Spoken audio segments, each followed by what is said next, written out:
नमस्कार दोस्तों, ITI technical information YouTube channel पे आपका स्वागत है। तो दोस्तों हम लोग फीटर ट्रेड के थर्ड सेमेस्टर के बहुत ही महत्वपूर्ण प्रश्न सॉल्व कर रहे थे और 8 भाग हम लोग कंप्लीट कर लिए थे और आज हमारा 9वां भाग है। तो चलिए शुरू करते हैं। इससे पहले आप इन भाग को देखना चाहते हैं तो प्लेलिस्ट में अवेलेबल है, जाकर देख सकते हैं। तो चलिए शुरू करते हैं। आज का पहला प्रश्न, Which file with sharp and parallel teeth used on soft and non-metallic material? नरम और गैर धातु मटेरियल पर इस्तेमाल किए जाने वाले तेज और समानांतर दांतों किस फाइल में होते हैं? तो क्या है, सॉफ्ट मटेरियल पे और नन जो गैर धातुक मटेरियल पे हमको फाइलिंग करना है और उसका शार्प टीथ है और समानांतर है। तो हम उसके लिए किस फाइल का यूज करेंगे? तो उसके लिए dread night file. Dread night file जो है वो सॉफ्ट मटेरियल और नॉन मेटेलिक मटेरियल पे फाइल किया जाता है और इसका जो है टीथ शार्प तेज होता है और समानांतर होता है। तो इसका करेक्ट आंसर होगा option C, dreadnought file. अगला प्रश्न, Which file used as finishing tool and ensure precision smoothness? परिष्करण उपकरण के रूप में किस फाइल का उपयोग किया जाता है और सटीक स्मूथनेस सुनिश्चित करता है? तो एक फाइल है जो एक तरह से प्रिसीजन फिनिशिंग करता है। तो वो फाइल कौन सा है? तो वो फाइल है Swiss pattern file. Swiss pattern file जो है वो अकॉर्डिंग टू अलग अलग शेप, अलग अलग साइज, अलग अलग डिजाइन और प्रिसीजन स्मूथ फिनिशिंग के लिए इस्तेमाल किया जाता है। तो इसका करेक्ट आंसर होगा ऑप्शन ए, स्विस पैटर्न फाइल।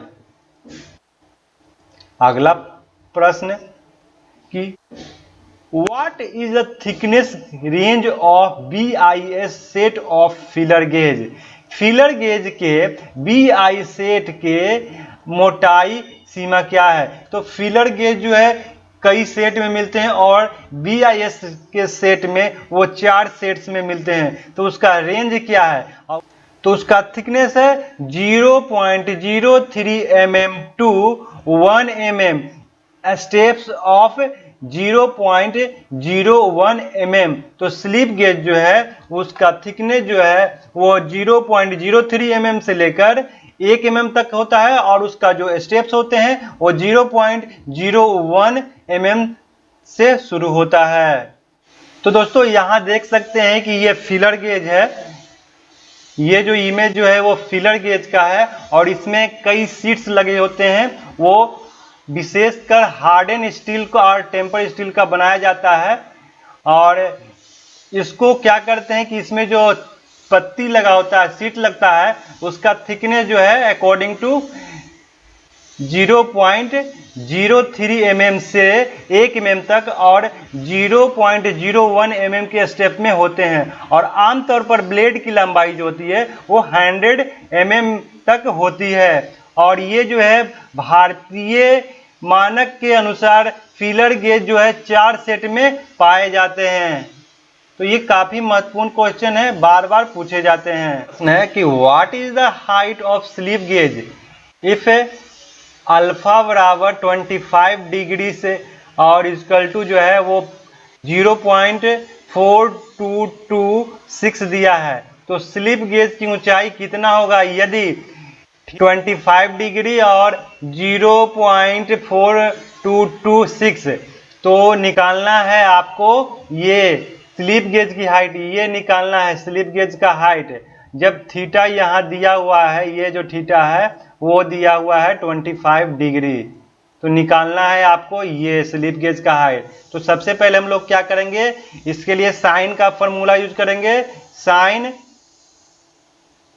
थीटा। तो साइन दिया हुआ है 25 डिग्री का फॉर्मूला होता है लंब बटा कर्ण। तो लंब बटा कर्ण, लंब बटा कर्ण। तो लंब हमारा जो है वो निकालना है और कर्ण जो है रेड दिया गया है और 25 डिग्री का मान जो है वो दिया है 0.4226। तो यहाँ पे L बराबर हो जाएगा 100 इंटू 0.426 इस प्रकार से। तो L बराबर जो हो जाएगा वो 42.26। तो ये जो है, ये जो हाइट होगा वो 42.26 होगा। तो इसका करेक्ट आंसर होगा ऑप्शन बी। तो इस प्रकार से जब आपको स्लिप गेज का हाइट निकालना हो, कभी कभी आपको दिया जा सकता है कि स्लिप गेज का आप एंगल निकालिए, तो आप इसी फॉर्मूला का यूज करके आपको दिया रहेगा, फिर उसके बाद लंब और कर्ण का मान दिया रहेगा और स्लिप गेज का एंगल निकालने के लिए पूछा जा सकता है। तो बहुत ही महत्वपूर्ण प्रश्न है आपके एग्जाम के लिए। चलिए अगले प्रश्न पे। अगला प्रश्न है कि what is the instrument use for measuring internal diameter of workpiece. कारखंड के अंदरूनी व्यास को मापने के लिए किस उपकरण का उपयोग किया जा रहा है यहाँ पे। तो ये एक वर्कपीस देख सकते हैं यहाँ पे, और इसका जो है अंदरूनी डायमीटर चेक कर रहा है। तो ये जो है स्लिप गेज के माध्यम से और एक जो है स्पेशल जा है उसके माध्यम से किया जा रहा है, और ये इसको होल्डर की जो है वो इसको होल्ड किए हुए है। तो इसमें जो है आप देख सकते हैं, तो इसका करेक्ट आंसर होगा पेयर ऑफ स्पेशल जो बाय यूजिंग स्लिप गेज। तो इसमें जो है एक जो यहाँ लगा हुआ है, एक जो यहाँ लगा हुआ है, और इसको होल्ड करने के लिए स्लिप गेज को होल्डर लगा हुआ है और वहां पे स्पेशल गेज लगा हुआ है। तो इसका करेक्ट आंसर होगा option C, pair of special जो by using slip gauge. What is the calibration grade of slip gauge. Slip gauge के अंशांकन ग्रेड, कैलिब्रेशन ग्रेड क्या है। तो स्लिप गेज जो है 4 ग्रेड में पाया जाता है। तो कैलिब्रेशन ग्रेड जो होता है वो ग्रेड 00 होता है, वो कैलिब्रेशन ग्रेड होता है। तो इसका करेक्ट आंसर होगा ऑप्शन बी। और स्लिप गेज का ग्रेड 2 जो है वो वर्कशॉप के लिए होता है, ग्रेड 1 जो होता है वो टूल रूम के लिए होता है, और ये जो है रिफरेंस या मास्टर को चेक करने के लिए जो है ग्रेड 0 का यूज होता है। चलिए अगले प्रश्न पे। अगला प्रश्न है according to the BIS number of slip gauge in one set. According to यानी कि BIS के अनुसार जो है स्लिप गेज जो है एक सेट में कितना पाया जाता है। तो स्लिप गेज एक सेट में 112 पाए जाते हैं। तो इसका करेक्ट आंसर होगा option B, 112 set. What is the method of building of size using slip gauge. Slip gauge का उपयोग करने की विधि क्या है। तो स्लिप गेज जो है एक से अधिक स्लिप गेज के ब्लॉक को आपस में जोड़ना है, तो उसके लिए रिंगिंग ऑपरेशन करते हैं। तो इसका करेक्ट आंसर होगा ऑप्शन ए। रिंगिंग ऑपरेशन में एक स्लिप गेज दूसरे स्लिप गेज से बहुत ही कॉम्पैक्ट में जुड़ जाते हैं और एक तरह का मैग्नेटिक इफेक्ट जैसा वो हो जाता है और जुड़ जाता है। तो इसका करेक्ट होगा ऑप्शन ए, रिंगिंग ऑपरेशन। अगला प्रश्न है what is the gauge use. इस गेज का नाम बताइए। तो ये जो है थ्रेड प्लग गेज है, और है जहां पे एक जॉब को होल्ड किया गया है और उसमें थ्रेड कटा हुआ है, और उसी के द्वारा ये थ्रेड प्लग गेज के द्वारा ये थ्रेड चेक किया। अगला प्रश्न है कि what is the purpose of ring gauge. Ring gauge का उद्देश्य क्या है। तो रिंग गेज जो है वो आउटर डायमीटर को चेक करता है। तो चेक आउटर डायमीटर।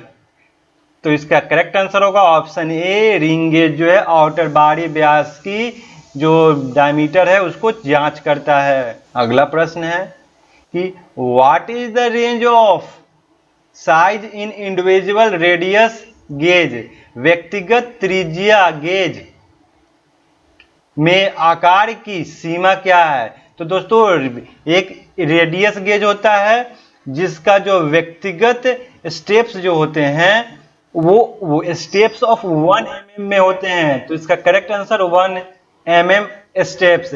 तो और जो दोस्तों जो ग्रुप में जो स्लिप गेज का रेडियस स्लिप गेज का होता है उसका स्टेप जो होता है वो 0.5 mm के में होता है, लेकिन जो इंडिविजुअल रेंज के जो रेडियस गेज है उसका स्टेप जो होते हैं वो 1 mm के स्टेप में होते हैं। तो यहाँ देख सकते हैं दोस्तों, फिलेट गेज को, रेडियस गेज को फिलेट गेज भी कहा जाता है, और 1 से लेकर 7 mm के लिए जो है वो 0.5 mm के स्टेप में होते हैं। 7.5 से 15 mm के लिए 0.5 mm के स्टेप में होते हैं। 15.5 से 25 mm के लिए 0.5 mm के स्टेप में होते हैं। लेकिन अलग अलग गेज भी उपलब्ध है, यानी कि इंडिविजुअल गेज भी उपलब्ध है। इसमें प्रायः प्रत्येक गेज आंतरिक और बाह्य रेडियस चेक करता है। तो गेज का काम है, रेडियस गेज का, वो आंतरिक और बाह्य जो डायमीटर है उसको चेक करता है। और यह प्रायः 1 से लेकर 100 mm तक 1 mm के स्टेप में बनाए जाते हैं, यानी कि जो इंडिविजुअल रेडियस गेज है वो 1 mm के स्टेप में बनाया जाता है, जैसे 1 mm, 2 mm, 3 mm इस तरह से बनाया जाता है। लेकिन जो ग्रुप्स वाले रेडियस गेज हैं वो 0.05 mm के स्टेप में बनाया जाता है। तो अगला है, what is the gauge to check acceptable size on external diameter of a shaft. Shaft की बाहरी व्यास पर स्वीकार्य साइज की जांच करने के लिए गेज कौन सा है? तो ये कि गेज है रिंग गेज, जिसके द्वारा क्या है, बाहरी व्यास को जांचा जाता है। तो वो बाहरी व्यास को जांचने के लिए उसका स्वीकार्य साइज क्या होना चाहिए? तो उसका होना चाहिए रिंग गेज गो। यदि रिंग गेज गो होगा तो वो क्या होगा कि वो बाहरी व्यास जांच कर सकता है। तो इसका करेक्ट आंसर होगा option A. What is the finishing process carried out without abrasive stick to correct profile of internal cylindrical surface. अपघर्षक स्टिक के साथ बेलनाकार सतहों के प्रोफाइल को सही करने की फिनिशिंग प्रक्रिया क्या है? तो क्या है, सिलेंड्रिकल जॉब है और उसके आंतरिक में करना है फिनिशिंग प्रक्रिया। तो उसके लिए कौन सा ऑपरेशन करेंगे? तो उसके लिए हॉर्निंग ऑपरेशन करते हैं। तो इंटरनल सिलेंड्रिकल पार्ट की फिनिशिंग करना हो तो वहां पे हम लोग हॉर्निंग प्रक्रिया का प्रयोग करते हैं। तो इसका करेक्ट आंसर होगा ऑप्शन बी, हॉर्निंग। अगला प्रश्न है कि which lapping material use for easy charging and rapid cutting. आसान चार्जिंग और रैपिड कटिंग के लिए किस लैपिंग सामग्री का उपयोग किया जाता है? तो आपको करना क्या है कि इजी चार्ज हो, आसानी से चार्ज हो, और कटे तो बहुत जल्दी कटे, तो उसके लिए किस प्रकार के लैपिंग सामग्री का प्रयोग करेंगे? इसके लिए करेंगे कॉपर और ब्रास। तो कॉपर और ब्रास के द्वारा चार्जिंग काफी आसानी से हो जाती है और जल्दी से कटिंग कर देता है। तो इसका करेक्ट आंसर होगा option B, copper and brass. अगला प्रश्न, which lap material is expensive and can be expanded if worn out। कौन सा लैप सामग्री महंगी होती है और अगर खराब हो जाए तो इसका विस्तार किया जा सकता है? तो दोस्तों, एक लैप ऐसा है जो महंगा है और उसका यदि वो खराब हो जा सकता है तो उसको विस्तार यानी कि उसको बनाया जा सकता है। तो वो है लीड। लीड एक ऐसा एब्रेसिव है जो महंगा होता है और उसको खराब होने पे विस्तार किया जा सकता है। तो इसका करेक्ट आंसर होगा ऑप्शन सी, लीड। अगला प्रश्न है कि which type of abrasive material is externally hard and use lapping for heavy stroke removal. कठोरीकृत स्टील और भारी स्ट्रोक हटाने के लिए किस प्रकार के सामग्री का उपयोग किया जाता है? तो करना क्या है कि उसका जो भाग है एक्सटर्नली वो हार्ड होगा, स्टील जो है वो हार्ड होगा, और मटेरियल जो है वो बहुत अधिक मात्रा में हेवी स्ट्रोक रिमूवल करता है। तो उसके लिए जो है सिलिकॉन कार्बाइड का प्रयोग करते हैं। सिलिकॉन कार्बाइड जो है हार्डन स्टील और कास्ट आयरन में जो है मेटल को रिमूव करने के लिए इस्तेमाल किया जाता है लैपिंग कंपाउंड के रूप में। तो इसका करेक्ट आंसर होगा ऑप्शन ए। अगला प्रश्न है कि which abrasive is used for lapping die and gauges, कौन सा अपघर्षक डाई और गेजेस की लैपिंग के लिए उपयोग किया जाता है।